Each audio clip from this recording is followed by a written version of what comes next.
Next நாம் என்ன பார்க்க போகிறோம்னா எவிடன்ஸ் ஆஃப் என்னது ஃப்ரம் மார்ஃபாலஜி அண்ட் அனாட்டமி. அப்படி எவிடன்ஸ்னால் சாட்சிகள், ரைட்டா?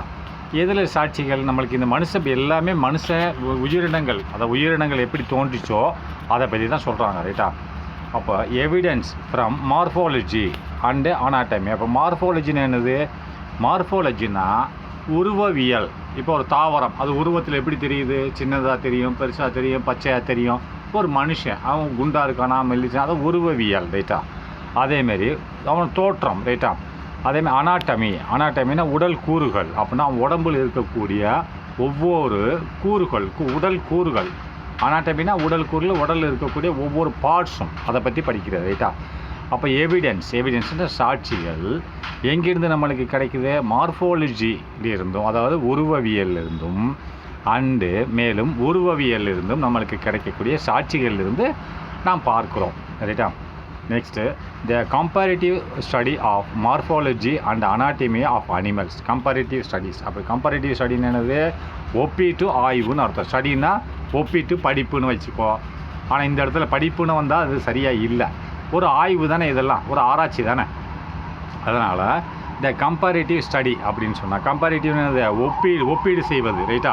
இப்போ கம்பேர் பண்ணுறது. இப்போ ஒரு பெண்ணு ஒரு ஆண் இல்லை 2 பெண்கள், யார் நல்லா படிக்கிறா கம்பேர் அப்படின்னா மார்க்கை வச்சு கம்பேர் பண்ணுவாங்க, ரைட்டா? அது மாதிரி இங்கே மார்ஃபாலஜியும் அனாட்டமி, ஒரு அனிமலோட, ஒரு மிருகத்தோட மார்ஃபாலஜி அப்படின்னா உருவவியல் மற்றும் உடற்கூறுகளை வச்சு கம்பேர் பண்ணுறாங்க, ரைட்டா?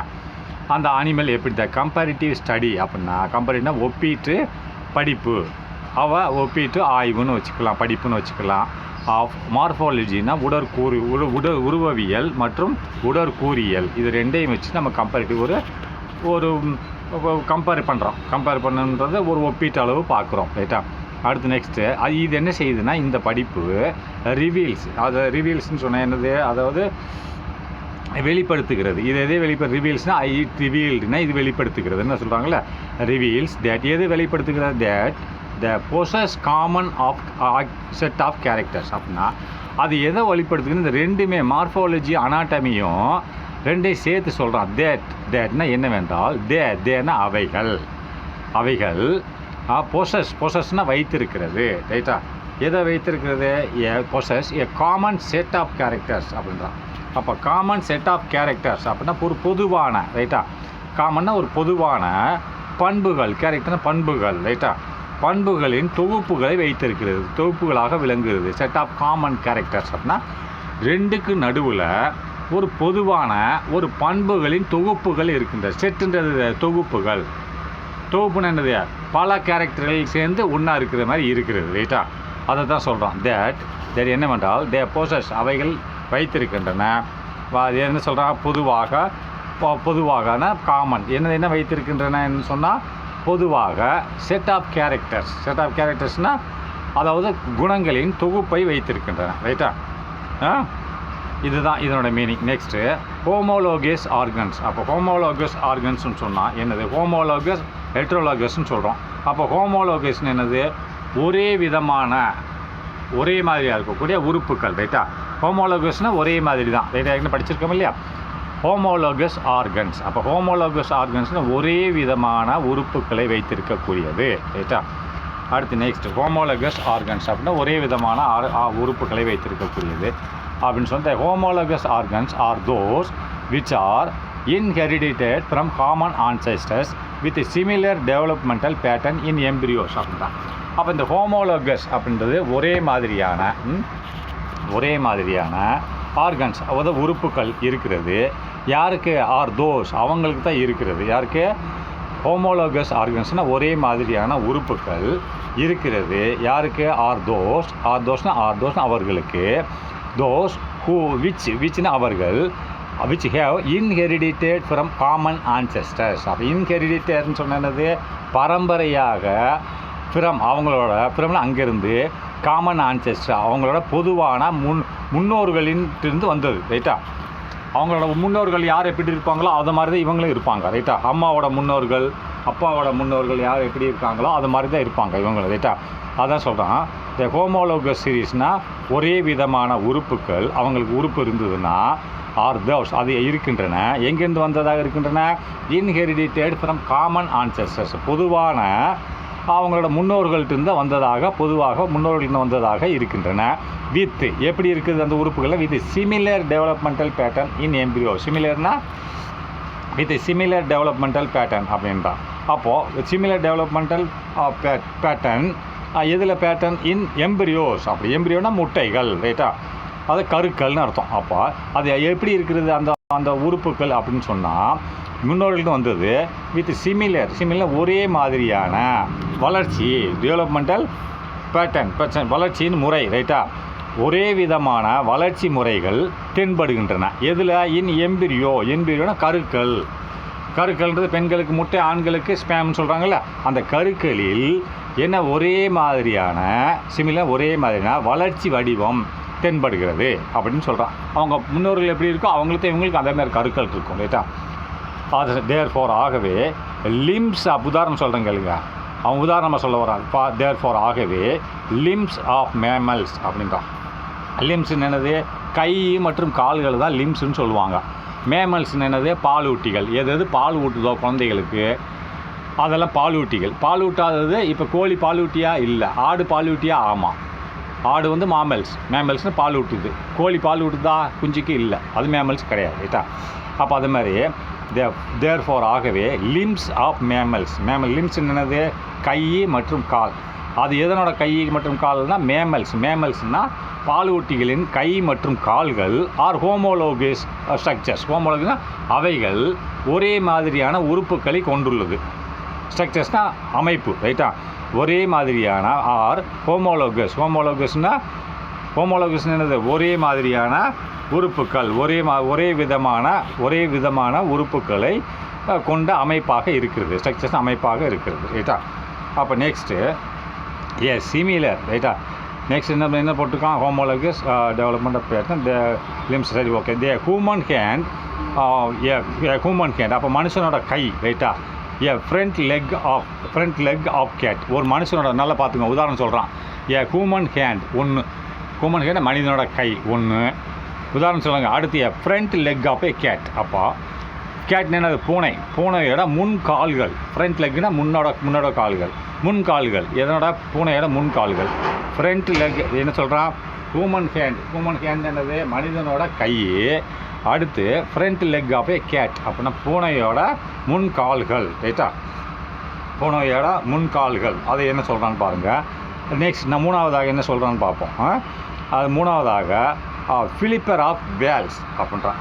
அப்போது ஃபிலிப்பர் ஆஃப் வேல்ஸ் அப்படின்னு சொன்னால், ஃபிலிப்பர்னு என்னது? திமிங்கலம் இருக்குது இல்லையா? திமிங்கலம் துடுப்பு. அது துடுப்பு மாதிரி இப்போ அது ஆட்டி தானே போகுது. துடுப்புன்றது அது ஆட்டுறது. அந்த வால் போகுது மாதிரி துடுப்பு இருக்குது இல்லையா? அந்த துடுப்பு ஆடி தான் நீந்தி போகும். அதுதான் சொல்கிறான். அதே ஃபிலிப்பர்னா துடுப்புன்னு அர்த்தம். வேல்னா திமிங்கலத்தோட துடுப்பு. மூணாச்சா? அடுத்து அண்டு பேட்ஸ் விங் அப்படின்றான். பேட்ஸ் என்னது? வவ்வால்கள், ரைட்டா? வவ்வால்களின் இறக்கைகள். இந்த நாளையும் சேர்த்து வவ்வால்களின் இறக்கைகள், இந்த நாலாச்சு, ரைட்டா? ஹியூமன் ஹேண்ட் மனிதனோட கை, ஃப்ரண்ட் லெக் ஆஃப் கேட்டு அதாவது பூனையோட முன்கால்கள், அண்டு ஃபிலிப்பர் ஆஃப் வேல் அப்படின்னா அது திமிங்கலத்தோட துடுப்புகள், அண்டு பேட்ஸ் விங். பேட்ஸ்ன்னு என்னது? பேடு கிடையாது, பேட்டுன்னா வவ்வால்னு அர்த்தம். பேட்ஸ் விங் அப்படின்னா வவ்வால்களின் இறக்கை. லுக்னு தென்படுகிறது. டிசிமிலர் ஒரே மாதிரியாக இல்லாத மாதிரி இருக்கிறது, ரைட்டா?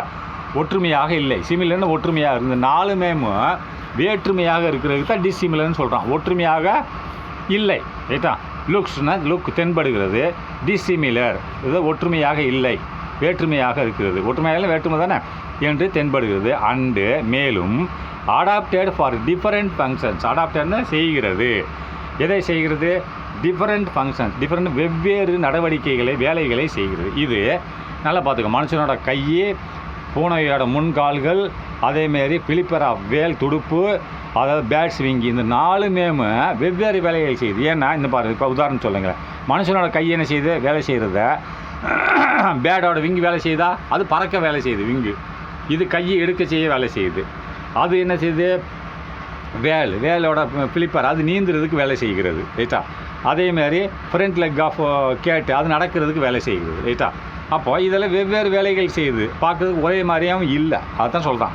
அண்ட் அடாப்டர்னால் செய்யப்படுகிறது ஃபார் டிஃப்ரெண்ட் ஃபங்க்ஷன்ஸ். அப்போ their mode of development and have structures are of bone are similar. ஆனால் வேலைகளை வெவ்வாறு செய்கிறது, இருந்தாலும் தேர் மோட் ஆஃப் ஸ்ட்ரக்சர்ஸ், அதாவது மோட் ஆஃப் ஸ்ட்ரக்சர்ஸ்னால் அதனோட வளர்ச்சி முறைகள், அது எப்படி வளருது ரைட்டா, எல்லாமே வளருது இல்லையா, அதனால தான் அதனோட வளர்ச்சி முறைகள். தேர் மோட் ஆஃப் டெவலப்மெண்ட் அப்படின்னா, டெவலப்மெண்ட்னா வளர்ச்சி, தேர் மோட் ஆஃப் டெவலப்மெண்ட்னா அதனோட வளர்ச்சி முறைகள் எவ்வாறாக இருக்கிறது, வளர்ச்சி முறைகள் அண்டு பேசிக் ஸ்ட்ரக்சர்ஸ் அடிப்படையான அமைப்பு. ரெண்டு சொல்கிறான், ரெண்டுமே ஒன்று அடிப்படையான அமைப்பு. எதனோட அடிப்படையான போன், எலும்பின் அடிப்படையான அமைப்பு ஆர் சிமிலர். இந்த நாள்லையும் வேலைகளை வெவ்வேறு செய்கிறது, ஆனால் ஒரே மாதிரியாக இல்லை, இருந்தாலும் தேர் மோட் ஆஃப் டெவலப்மெண்ட் அதனோட வளர்ச்சி மற்றும் பேசிக் ஸ்ட்ரக்சர் ஆஃப் போன். அப்போ அதில் உள்ள இந்த 4 இதில் உள்ள பேசிக் ஸ்ட்ரக்சர் அடிப்படை அமைப்பு, எலும்பின் அடிப்படை அமைப்பு ஆர் சிமிலர், அந்த இதெல்லாம் ஒன்று போல தான் இருக்குது அப்படிங்கிறான் ரைட்டா.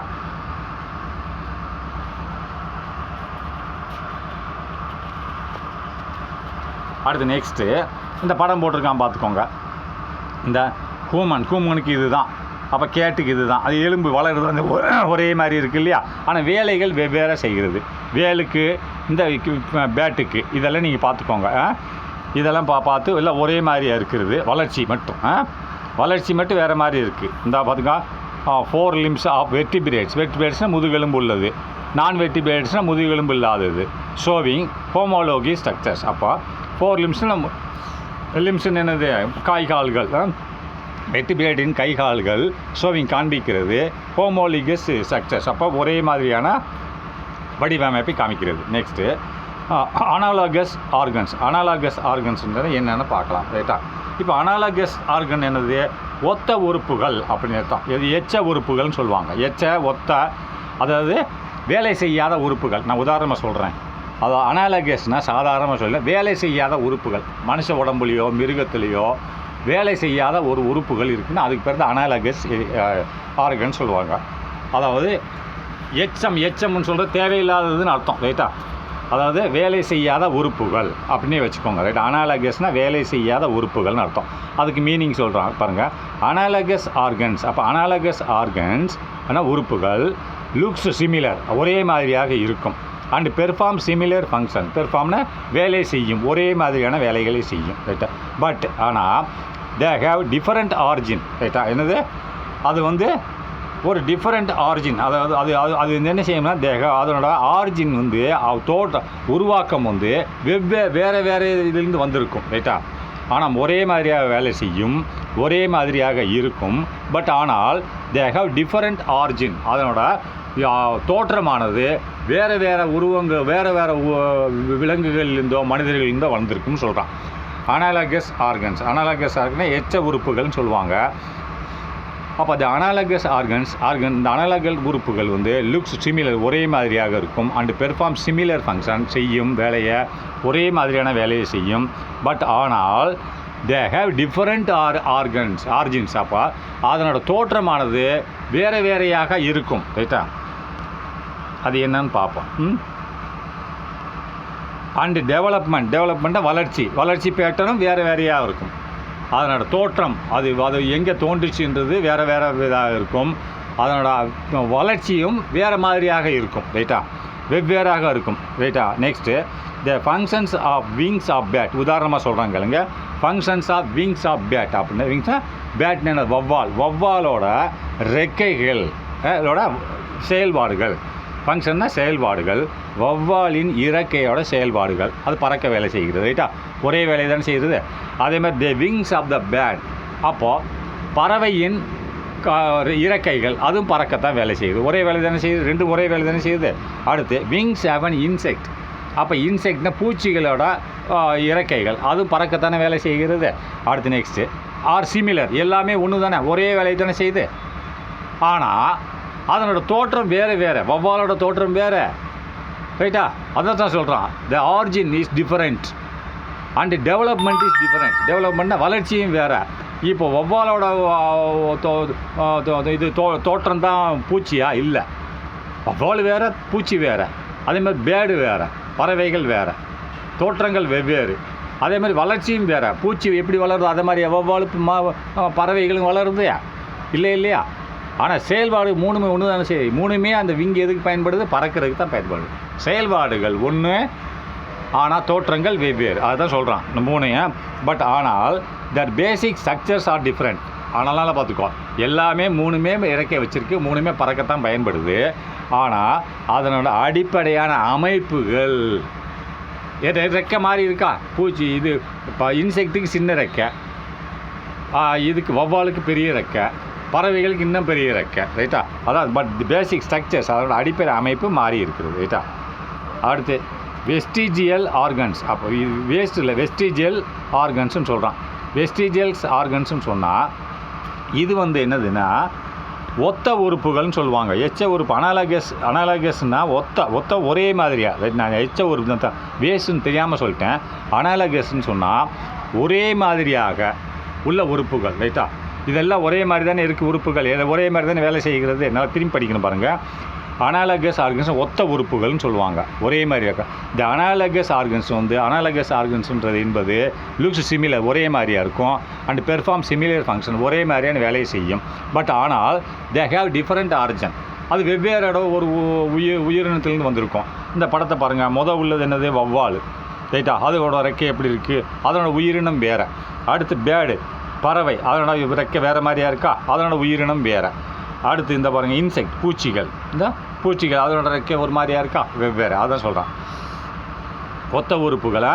அண்டு டெவலப்மெண்ட், அதனோட வளர்ச்சியும் வேறு. அப்போ நெக்ஸ்ட்டு ஃபங்க்ஷன் மட்டும் ஒன்று. The functions of wing of bat and wing of bat and wing of an insect are similar. எல்லாமே சேம் வேலைகள். பட் ஆனால் அதோட அமைப்புகள் வேறு. But the basic structure are different. அமைப்புகள் வேறு, ரைட்டா? Next vestigial organs. இதுதான் வேஸ்ட் உறுப்புகள்னு சொல்லுவாங்க, ரைட்டா? அதை வெஸ்டிஜியல் ஆர்கன்ஸ்னு சொல்லுவாங்க. வெஸ்டிஜியல் ஆர்கன்ஸ்னால் இது வேஸ்ட் உறுப்புகள்னு சொல்லுவாங்க, ரைட்டா? அப்போ இதை பற்றி பார்க்கலாம். வெஸ்டிஜியல் ஆர்கன்ஸ்னு சொன்னால் இந்த வெஸ்டிஜியல் ஆர்கன் அப்படின்றது என்னன்னு பார்க்கலாம். த டீஜெனரேட்டட் என்னது? சீரழிந்து போச்சு, அதாவது கெட்டு போச்சுன்னு அர்த்தம், ரைட்டா? வெஸ்டிஜியல் ஆர்கன்ஸ்னு சொன்னால் வேலை செய்யாத உறுப்புகள்னு அர்த்தம். அது தப்பாக சொல்லிட்டேன். இதுதான் வேலை செய்யாத உறுப்புகள். வெஸ்டிஜியல்னால் வேலை செய்யாத உறுப்புகள், ரைட்டா?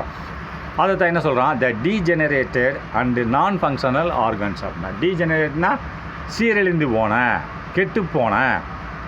கெட்டுப்போன மேலும் நான் ஃபங்க்ஷனல் ஆர்கன்ஸ். ஃபங்க்ஷனல் வேலை செய்யாத உறுப்புகள். அதுக்கு பேர் தான் என்ன சொல்கிறான்? Of animals. ஒரு மிருகத்தில் சீரழிந்து போன, டீஜெனரேட்னு சீரழிந்து போனா கெட்டுப்போன, அல்லது அண்டுன மேலும் நான் ஃபங்க்ஷனல் வேலை செய்யாத உறுப்புகள் எதனோட? ஆஃப் அனிமல் மிருகத்தில் ஆர் கால்டு வெஸ்டிஜியல் ஆர்கன். அவைகள் தான் அழைக்கப்படுகின்றன. எவ்வாறாக? வெஸ்டிஜியல் ஆர்கன் என்று அழைக்கப்படுகிறது. அப்படின்னா வேலை செய்யாத உறுப்புகள் என்று அழைக்கப்படுகிறது, ரைட்டா? அடுத்து நெக்ஸ்ட்டு என்னன்னு பாருங்கள். the same organs are found to be well developed and functional in some of the related forms அப்படின்றான். அப்போ இதே வெஸ்டிஜியல் ஆர்கன் நல்லா கவனிச்சுக்கோங்க, கொஞ்சம் குழப்பமாக இருக்குது. வெஸ்டிஜியல் ஆர்கன்றது வேலை செய்யாத உறுப்புகள். அது எப்படின்னா என்னது? த டீஜெனரேட்னா சீரழிந்து போன அல்லது கெட்டு போன மேலும் நான் ஃபங்க்ஷனல்னால் வேலை செய்யாத உறுப்புகள் எதில்? அனிமலில் எவ்வாறாக அழைக்கிறோம்? வெஸ்டிஜியல் ஆர்கன், அதாவது வேலை செய்யாத உறுப்புகள் என்று அழைக்கிறோம். அடுத்து நெக்ஸ்ட்டு அவன் என்ன சொல்கிறான்னு பாருங்கள். இதே வெஸ்டிஜியல் ஆர்கன் சில ஒரு அனிமலில் வேலை செய்யுது, ரைட்டா? முக்கால்வாசி இதில் வேலை செய்யாது, ஆனால் சில அனிமலில் வேலை செய்யுது. அதை மட்டும் சொல்ல வரேன் பாருங்கள். த சேம் ஆர்கன் சொன்னால் இதே வெஸ்டிஜியல். சேம்னு எதை குறிக்குது? வேலை செய்யாத உறுப்புகளை குறிக்குது. வேலை செய்யாத உறுப்புகள் ஆர் ஃபவுண்டு தென்படுகின்றன. டு பி வெல் டெவலப்டு, நல்ல வளர்ச்சி அடைந்ததாக தென்படுகிறது, ரைட்டா? நல்ல வளர்ச்சி அடைந்திருக்கு, வெல் டெவலப். இந்த சேம் ஆர்கன்ஸ் என்னது? இதே வெஸ்டிஜியல் வேலை செய்யாத உறுப்புகள் ஆர் ஃபவுண்டு தென்படுகிறது. இதில் டு பி வெல் டெவலப்டு, நன்றாக வளர்ச்சி அடைந்ததாக தென்படுகிறது. அண்டு ஃபங்க்ஷன் நன்றாக செயல்படுகிறது. சில மிருகங்களில், முக்கால்வாசி மிருகங்கள் இது செயல்படாது. இது வேஸ்டிஜியல் தான், ஆனால் சில மிருகங்களில் மட்டும் செயல்படும். அதுதான் எழுதியிருக்கான் பார்த்துக்கலாம். சம் ஆர்கன்ஸ், சில உறுப்புகள் எந்த வந்து இந்த சம்மில் சேம் ஆர்கன் இதே சேம்னா வெஸ்டிஜியல் சேம்னா அந்த வெஸ்டிஜியல் ஆர்கன்ஸ் வந்து ஆர் ஃபவுண்ட் தென்படுகிறது டு பி வெல் டெவலப்டு நல்ல முறையில் வளர்ச்சி அடைந்து அண்டு ஃபங்க்ஷனல்னு சொன்னால் செயல்படுகிறது ரைட்டா in some of the related forms இதில் இன் சம் ஆஃப் த ரிலேட்டட்னா அதோட தொடர்புடைய ஃபார்ம்ஸ் என்னது உயிரினங்கள் இதோட தொடர்புடைய உயிரினங்களில் ஃபார்ம்ஸ் என்ற வடிவங்கள்னு அர்த்தம் ஆனால் இந்த இடத்துல உயிரினங்கள் வச்சுக்கோ அதாவது எதில் செயல்படுகிறது in some of the related அதனோட தொடர்புடைய உயிரினங்களில் இவைகள் வெஸ்டிஜியல் சில இதில் தொடர்பு வேலை செய்கிறது ரைட்டா அப்போ next some of the vestigial organs are in men are vermiform அப்படின்றான் அதாவது மனுஷங்களில் சில வெஸ்டிஜியல் வேலை செய்யாத உறுப்புகள் இருக்கிறது சம் ஆஃப் த சில வெஸ்டிஜியல் ஆர்கன்ஸ் வேலை செய்யாத உறுப்புகள் இன் மனிதர்களில் ஆர் எவ்வாறாக இருக்கிறது வெர்மிஃபார்ம் அப்பண்டிக்ஸ் அப்படின்னா வெர்மிஃபார்ம் அப்பண்டிக்ஸ் என்று கூறுகிறார்கள் அப்படிங்கிறான் அப்போ வெர்மிஃபார்ம் அப்பண்டிக்ஸ் தான் இது வந்து மனுஷங்களில் இருக்கிறதுன்னு சொல்கிறான் ஒரே நிமிஷம் அப்போ நெக்ஸ்ட்டு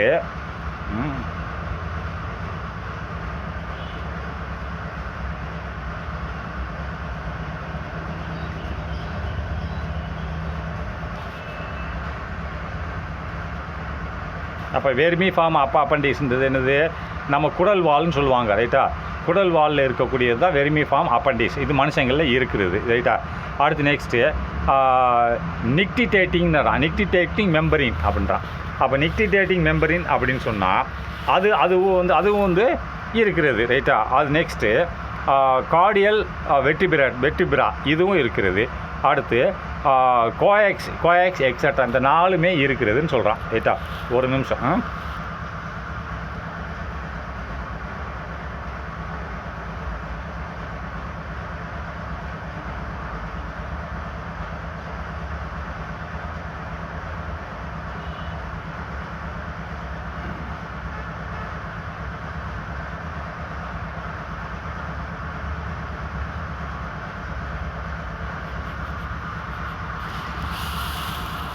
நல்லா கவனிச்சுக்கோங்க அப்போ இது என்ன இருக்குதுன்னு சொன்னால் வெர்மிஃபார்ம் அப்படின்னு சொன்னால் என்னது குடல் வால்னு சொல்கிறாங்க ரைட்டா அடுத்து நிக்டிடேட்டிங் அப்படின்னு சொல்லி வரும்போது நிக்டிடேட்டிங் அப்படின்னு சொன்னால் அது என்ன இருக்குது அதாவது ஒரு படலம் மாதிரி இருக்கும் மெம்பரின்னா ஒரு படலம் அதாவது கண்ணிமை படலம்னு சொல்லுவாங்க மனுஷங்களில் இதெல்லாம் இருக்கிறது ரைட்டா கண்ணிமை படலம் மனுஷங்களில் என்னவா இருக்கிறது நல்லா கவனிச்சுக்கோங்க some of the vestigial organs in men அப்படின்னா சில வேலை செய்யாத உறுப்புகள் மனுஷங்களில் இருக்கிறது அவை 4 இருக்குது ஒன்று வெர்மிஃபார்ம் அப்பண்டிக்ஸ் அப்படின்னு வெர்மிஃபார்ம் அப்படிங்கிற குடல் வால்னு அர்த்தம் குடல் வால் பெருசாகிடுச்சுன்னு வெட்டி எடுத்துருவாங்க அண்டு நிக்டிடேட்டிங் அதாவது குடல் வால் பின்னாடி பெருசாகிடுச்சுன்னு வெட்டி எடுக்கிறாங்களா அது வந்து வயிறு வலிச்சிட்டே இருக்கும் அடுத்து நிக்டிடேட்டிங் சொன்னது கண்ணிமை படலம்னு சொல்லுவாங்க அப்போ அது நிக்டிடேட்டிங் மெம்பர்னு கண்ணிமை படலம் அப்போ இதுவும் வேஸ்ட்டு அடுத்து கார்டியல்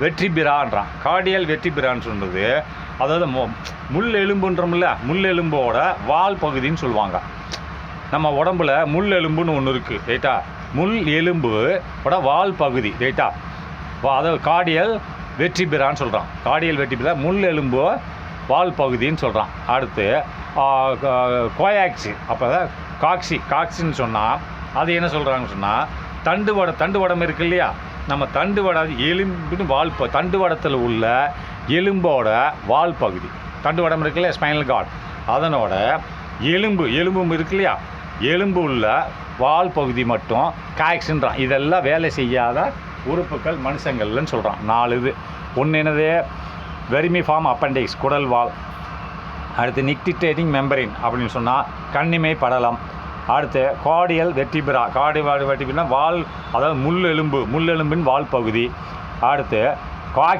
காக்ஸுன்னு சொன்னால் என்னது நம்ம தண்டுவட பகுதியில் உள்ள எலும்பின் உள்ள வால் பகுதின்னு சொல்கிறான் இந்த 4மே வேலை செய்யாது ரைட்டு அடுத்து அட்டாவிசம்னு சொன்னால் என்னன்னு சொல்லி பார்க்கலாம் ரைட்டா அப்போ அட்டாவிசம்னு சொன்னால் என்னன்னு சொன்னால் நல்லா கவனிங்க அதாவது அட்டாவிசம் அப்படின்றது என்னென்னு நான் உதாரணம் சொல்கிறேன் கேளுங்க இப்போ இது கொஞ்சம் டிஃபிகல்ட்டாக இருக்குது இதெல்லாம் ஒரு மனுஷங்களோட இதுதான் அட்டாவிசம் அப்படிங்கிறது ஒரு முன்னோர்கள் இருக்காங்க அவரோட ஒரு பண்பு இப்போ பிறக்கிற பிள்ளைகளுக்கு வந்திருக்கும். திடீர்னு ஒரு பிள்ளை வாளோட பறக்கும் ரைட்டா. அது என்னடா வாளோட பறக்குது, குரங்குக்கு தானே வால் இருக்குன்னா முன்னோர்களுக்கு வால் இருந்தது ரைட்டா. அதனால தான் இது என்னது அட்டாவிசம்னு சொன்னால் என்னது முன்னோர் பண்பு மீட்டெடுத்தல். அட்டாவிசம் என்னது முன்னோர்கள் இருக்காங்க பழங்காலத்தில். இப்போ எங்கள் தாத்தாவுக்கு தாத்தா இருக்காருன்னா திடீர்னு அவரோட குணம் வந்து இப்போ பிறக்கிற குழந்தைக்கு வரும், எல்லாத்துக்கும் வராது. இப்போ 10 தலைமுறைக்கு முந்தின ஒருத்தர் இருந்திருக்காரு, அவரோட குணங்கள் அவரோட ஸ்ட்ரக்சர் திடீர்னு இப்போ பிறக்கிற குழந்தைக்கு வரும். அதுதான் சொல்கிறேன் அட்டாவிசம்னு சொல்லுவாங்க. அட்டாவிசம்னு சொன்னால் முன்னோர்களின் பண்பு இருக்கு இல்லையா, அதாவது முன்னோர்களின் பண்பு மீட்டெடுத்தல், அது திரும்பி வர்றது ரைட்டா. அதுதான் சொல்கிறான் த ரீஅப்பியரன்ஸ் ஆஃப் ஆன்செஸ்டரியல் கேரக்டர். ரீஅப்பியரன்ஸ் திரும்ப வருவது ரைட்டா. எது வருவது? திரும்ப வருவது. எது வருவது? Of ancestral character. முன்னோர்களின் குணநலங்கள் இப்போ பிறக்கிற குழந்தைக்கு வர்றது. முன்னோர் நீங்கள் தாத்தா பாட்டி தான் முன்னோர்னு சொல்லுவீங்க, அவங்க வந்து இப்போ உள்ள முன்னோர்கள். இவங்களுக்கு தாத்தா பாட்டி, அவங்களுக்கு தாத்தா பாட்டி இருக்காங்க இல்லையா, ஒரு 300 வருஷத்துக்கு முந்தி. அவங்களோட குணநலங்கள் திடீர்னு இந்த குழந்தைக்கு வரும்.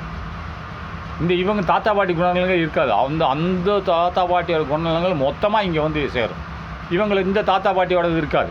அதை தான் சொல்கிறேன் த ரீஅப்பியரன்ஸ் ஆஃப், அதான் முன்னோர்களின் பண்பை மீட்டெடுத்தல். The reappearance of ancestral characters in some individual. Reappearance திரும்ப வருவது, திரும்ப தோன்றுவது. ஆஃப் என்னது? Ancestral character. அப்போ முன்னோர்களின் குணநலங்கள் திரும்ப தோன்றுவது இப்போ பிறந்த குழந்தைக்கு. இன் சம் இண்டிவிஜுவல், சில குழந்தைகள், சில நபர்கள். சம் இண்டிவிஜுவல் இந்த குழந்தைகள் தான் குறிக்குது. சம் இண்டிவிஜுவல் சில குழந்தைகளுக்கு, சில மனிதர்களுக்கு முன்னோர்களின் குணநலங்கள் வருவது. அப்படி வந்துச்சுன்னா அவை எவ்வாறு அழைக்கப்படுகிறது? இஸ் கால்டு அட்டாவிசம் என்று அழைக்கப்படுகிறது. எக்ஸாம்பிள், உதாரணமாக presence of rudimentary tail in new born babies. ப்ரெசன்ஸ்னால் இருந்ததுன்னா ஒரு புதிதாக பிறந்த குழந்தைக்கு என்ன இருந்துச்சுன்னு சொன்னால் ரூடிமெண்ட்ரி டெய்ல் அப்படின்னா அடிப்படை வால். என்னென்ன குண்டிக்கு பின்னாடி வால் இருக்குல்ல குரங்குக்கு, அந்த மாதிரி வால் இருக்கும் சில குழந்தைகளுக்கு. அதெல்லாம் வந்துச்சுன்னா அதை முன்னோர்களோட இந்த வால் தான் இங்கே வந்திருக்குன்னு அர்த்தம். அதுதான் உதாரணமாக சொல்லுங்க. ப்ரெசன்ஸ்னால் இருந்தால் என்னது ரூடிமெண்ட்ரி வால். ரூடிமெண்ட்ரி டெய்ல்னா ரூடிமெண்ட்ரி என்னது? அடிப்படை ரைட்டா. ரூடிமெண்ட்ரின்னா அடிப்படை, வால் டெய்ல்னா வால். யாருக்கு? இன் நியூ பார்ன் பேபிஸ், புதிதாக பிறந்த குழந்தைக்கு இருந்தால். ப்ரெசன்ஸ்னால் இருந்தால், அதான் உதாரணம். அடுத்து ரெண்டாவது ஒரு உதாரணம், presence of thick hair on the human body. அந்த காலத்தில் நம்ம தாத்தா பாட்டிக்கு முன்னாடி ஒரு 10 தாத்தா பாட்டி பார்த்தீங்கன்னா உடம்பெல்லாம் முடியாக இருக்கும் அவங்களுக்கு ரைட்டா. உடம்பெல்லாம் முடி, கை காலில் முடி அதுவாக இருக்கும். அப்படி இருந்ததுன்னா அது முன்னோர்கள். திடீர்னு இப்போ ஒரு குழந்தை பிறக்குதுன்னா அவனை பார்த்து அந்த குரங்குகளுக்கு இருக்குல்ல உடம்பெல்லாம் முடி, உடம்பு ஃபுல்லாக மூஞ்சி முகர எல்லா இடத்துலையும் முடியாக இருக்கும். அப்போ அந்த முன்னோர்களுக்கு நம்மளுக்கு அப்படி தான் இருந்தது. அதான் சொல்கிறான் the presence of thick hair on the human body. ப்ரெசன்ஸ்னால் இருந்தால், இந்த குழந்தை பிறக்கக்கூடிய குழந்தைக்கு என்னது? இருந்தால். அது அவங்கள தான் சொல்லலாம் பிறந்த குழந்தை. ப்ரெசன்ஸ் ஆஃப் திக் ஹேர், தடிமனான ஒரு முடி, தடிமனான முடி ஆன் ஹியூமன் பாடி. அப்போ மனுஷ உடம்பு பூரா ஆன் ஹியூமன் பாடி, மனித உடம்பு முழுவதுமாக திக் ஹேர், தடிமனான முடி இருந்தால் அது வந்து முன்னோர்களின் பரம்பரை மீட்டெடுக்கிறதாக அர்த்தம் ரைட்டா. நெக்ஸ்ட்டு எவிடன்ஸ் ஃப்ரம் எம்ப்ரியாலஜி ரைட்டா. எவிடன்ஸ் ஃப்ரம் எம்ப்ரியாலஜின்னு சொன்னால் என்னது? எவிடன்ஸ்னு சாட்சிகள் ரைட்டா. அப்போ எம்ப்ரியாலஜின்னு சொன்னது கரு ரைட்டா. கருவிலிருந்து சான்றுகள். அப்போ ஒரு கரு தானே நம்ம மனுஷனுக்கு இயற்கை. அப்போ எம்ப்ரியாலஜினா கருவிலிருந்து நாம் சான்றுகளை எடுக்கிறோம் அப்படிங்கிறான். ஒவ்வொன்றுக்கும் ஒரு கரு இருக்கும் ரைட்டா. அப்போ அந்த கருவில் உள்ள சான்றுகளை பற்றி படிக்கலாம். The study of comparative embryology. அப்போ ஸ்டடினா படிப்பு, கம்பேரிட்டிவ்னா ஒப்பீட்டு படிப்பு ரைட்டா. ஒப்பீட்டு படிப்பு இதனோட எம்ப்ரியாலஜி ஆஃப் டிஃபரெண்ட் அனிமல்ஸ். டிஃபரெண்ட்னா வெவ்வேறுபட்ட மிருகங்களின் கருவிலிருந்து, அதாவது ஒப்பீட்டு ஆய்வு செய்தால். ஸ்டடினா ஆய்வு ரைட்டா. படிப்பு ஆய்வு, இந்த ஆய்வு எடுத்துக்கலாம். அதாவது வெவ்வேறு மிருகங்கள், இப்போ சிங்கம், புலி, ஆடு, மாடு, இது வெவ்வேறு மிருகம் தானே. வெவ்வேறு மிருகங்களின் அதில் தானே கருவில் தானே உண்டாகுது. புதுசாக குழந்தை பிறக்குது.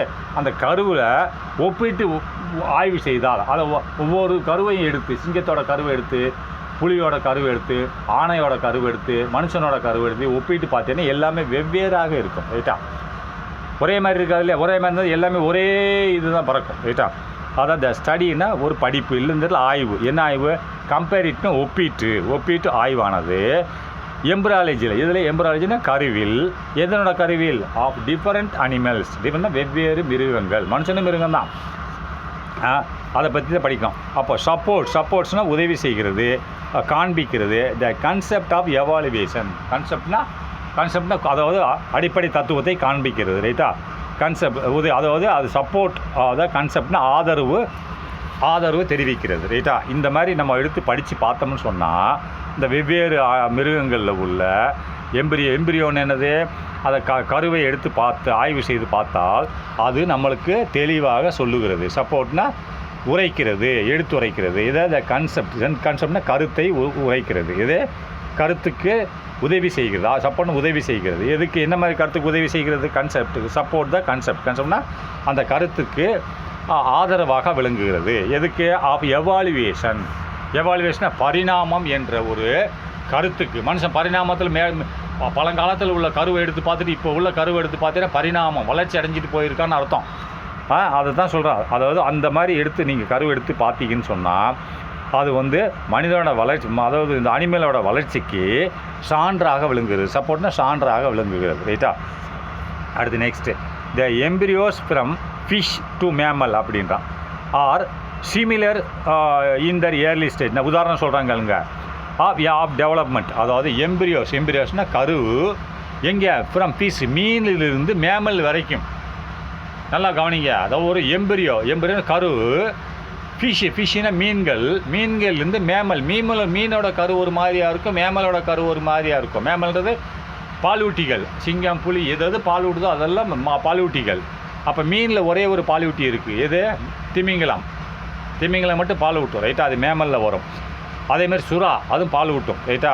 அப்போ அது எம்பிரியோஸ் ஃப்ரம் ஃபிஷ்ஷில் உள்ள எம்பிரியோவில் இருந்து டு மேமல்ஸ் எம்பிரியோ வரைக்கும் ஒரு ஒற்றுமை இருக்குது. அதேமாதிரி வேற்றுமையும் இருக்குது. அது என்ன ஒற்றுமை இருக்குதுன்னு பார்த்தீங்கன்னா நல்லா கவனிங்க. அது எம்பிரியோஸ்னால் முட்டை, கரு.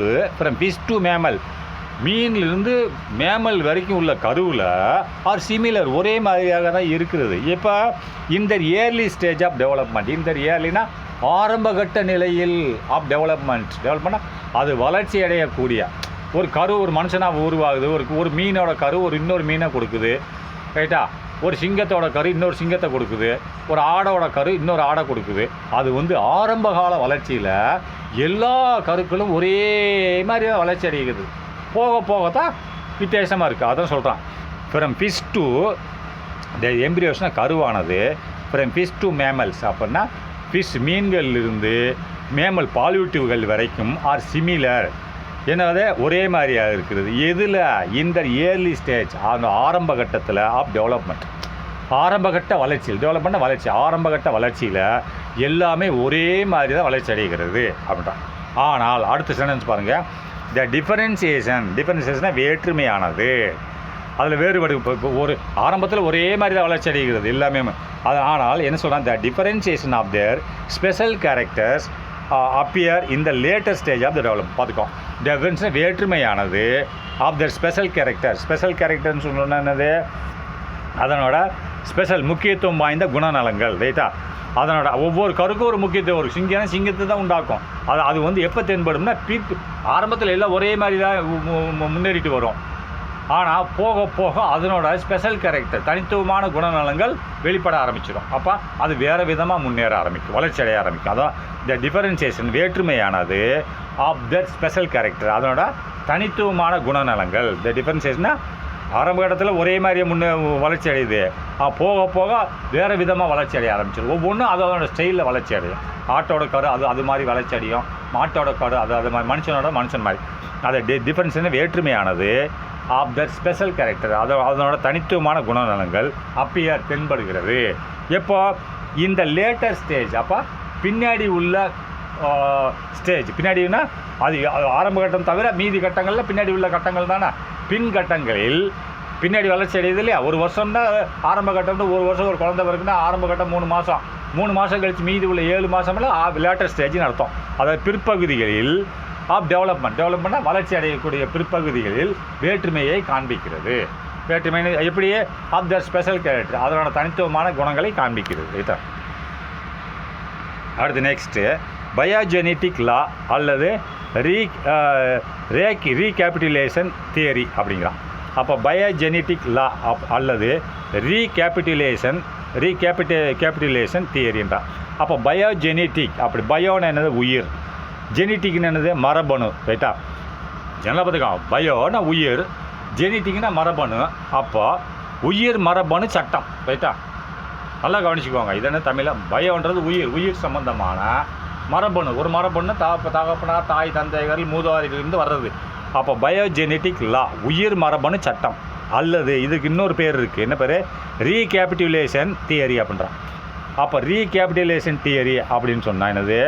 மறுபரிசீலனை கோட்பாடுன்னு சொல்லுவாங்க. ரீகேபிட்டுலேஷன்னா மறுபரிசீலனை. ரைட்டா. மறுபரிசீலனை கோட்பாடுன்னு சொல்லுவாங்க. ரைட்டா.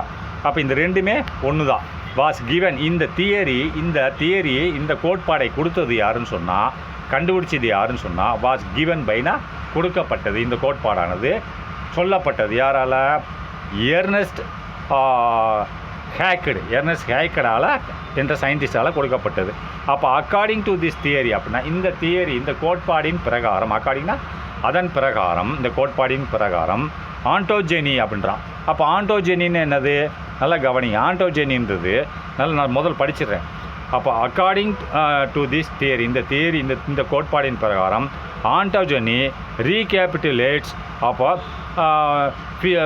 ஃபிலோஜெனி அப்படிங்கிறான். ரீகேபிட்டுலேட் த ஃபிலோஜெனின்றான். அப்போ நான் என்ன சொல்கிறேன்? அக்கார்டிங் டு த தியரி இந்த கோட்பாடின் பிரகாரம் அப்போ ஆண்டோஜெனின்னு என்னன்னு சொல்லிட்டா, தனி ஒரு உயிரினம் இருக்குல்ல வச்சுக்கா, அதனோட தோற்றத்தோட வளர்ச்சி. ரைட்டா. தனி உயிரினத்தின் தோற்றம் மற்றும் வளர்ச்சி. அதாவது ஒரு உயிரினம் அதனோட தோற்றம் அப்பியரன்ஸ் மற்றும் அதோட வளர்ச்சி டெவலப்மெண்ட், அதை பற்றி குறிக்கிறதுக்கு பேர் தான் ஆண்டோகனின்னு அர்த்தம். ஆண்டோகனின்னா ஒரு உயிரினம், ஒரே ஒரு உயிரினம். ரைட்டு. தனி உயிரினம். இப்போ சிங்கங்கள் அனைத்தும் புலி வராது. ரைட்டா. தனி உயிரினத்தின் தோற்றம் அப்பியரன்ஸ் மற்றும் அதோட வளர்ச்சின்னா அதோட வளர்ச்சி அடையுது இல்லையா, இதை பற்றி சொல்கிறது ஆண்டோஜெனின்னு சொல்கிறோம். ஆண்டோஜெனி ரீகேபிட்டுலேட்ஸ்ன்றான். அப்போ ரீகேபிட்டுலேட்ஸ் என்னது? அதாவது நல்லா கவனிச்சுக்கணும். மீண்டும் ஒரு முறை வருகிறது. ரைட்டா. ரீகேபிட்டுலேஷன் சொன்னால் பரிசோதனை செய்கிறது. ரைட்டா. மறுபரிசீலனை செய்கிறது. எதை? சைலோஜெனின்னு சொல்கிறான். அப்போ சைலோஜெனின்னு சொன்ன என்னது? மரபியல்னு சொல்கிறான். அதாவது நல்லா கவனிங்க. அதாவது சைலோஜெனின்னு சொன்னால் மரபியலை பயன்படுத்தி, மரபியல் நம்ம மரபு இருக்கு இல்லையா, மரபை பயன்படுத்தி நாம் பரிணாம வளர்ச்சியை கொண்டு வருகிறோம். அறிவியல். ரைட்டா. இப்போ என்னோட மரபு இருக்குது. ரைட்டா. மரபுனா என்ன? பரம்பரையாக வருது இல்லையா, அதான் மரபியலை பயன்படுத்தி என்னோட பரிணாமம் என்ற வளர்ச்சியை கண்டுபிடிக்கிறது தான் என்னது? ஃபிலோஜெனின்னு சொல்கிறோம். ஃபிலோஜெனின்றது மரபியலை பயன்படுத்தி பரிணாமத்தை கண்டுபிடிக்கிறது. ரைட்டா. அதேமாதிரி ஆண்டோகனின்னு சொன்னால் அது என்னென்னா ஒரு உயிரினத்தின் அதாவது தோற்றம் மற்றும் வளர்ச்சி, அதோட அப்பியரன்ஸ் மற்றும் இது. ரைட்டா. இந்த மூணும் என்ன செய்யுதுன்னா இது வருகிறது, இதன் பிரகாரம் இவைகள் உண்டாகுதுன்னு சொல்கிறான். ரைட்டா. ஆண்டோகனி நல்லா பார்த்தா அக்கார்டிங் டு திஸ் தியரி ஆண்டோஜெனி ரீகேபிட்டுலேட்ஸ் சைலோஜெனி அப்படின்றான். அப்போ ஆண்டோஜெனி என்ன செய்கிறது? மறுபரிசீலனை செய்கிறது. அதாவது ஒரு உயிரினத்தின் தோற்றம் மற்றும் வளர்ச்சி ரீகேபிட்டுலேட்னா மறுபரிசீலனை செய்கிறது. எதை மறுபரிசீலனை செய்கிறது அப்படின்னா ஃபிலோஜெனியை மறுபரிசீலனை செய்கிறது. ஃபிலோஜெனின்னு என்னது? நல்லா கவனிச்சுக்கோங்க. ஆண்டோஜெனி ரீகேபிட்டுலேட் மறுபரிசீலனை செய்கிறது. மறுபடியும் செய்கிறது. எதை செய்கிறது? ஃபிலோஜெனியை செய்கிறது. ஃபிலோஜெனின்னு என்னது? அதாவது மரபியலை பயன்படுத்தி பரிணாம வளர்ச்சியை அடைவது. மரபியலை பயன்படுத்தி பரிமாண வளர்ச்சி அடைவதை எது மறுபரிசீலனை செய்கிறது? ஆண்டோஜெனி. ஒரு உயிரினத்தின் தோற்றம்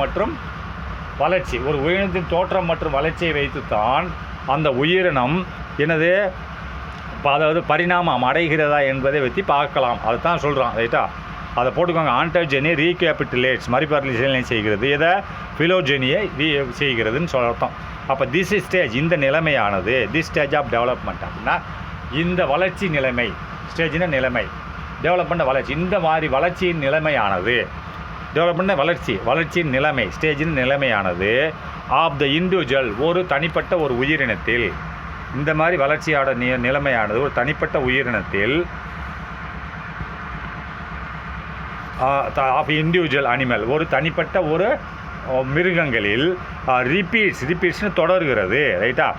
ரிப்பீட்ஸ் என்னது தொடர்கிறது ரைட்டா. ரிப்பீட்ஸ் த எவால்யூஷனரி ரைட்டா. Repeats the evolutionary history of the entire rate of the animal அப்படின்ட்டா. அப்போ இந்த மாதிரி ஒரு இது நான் திரும்பி படிக்கிறேன்.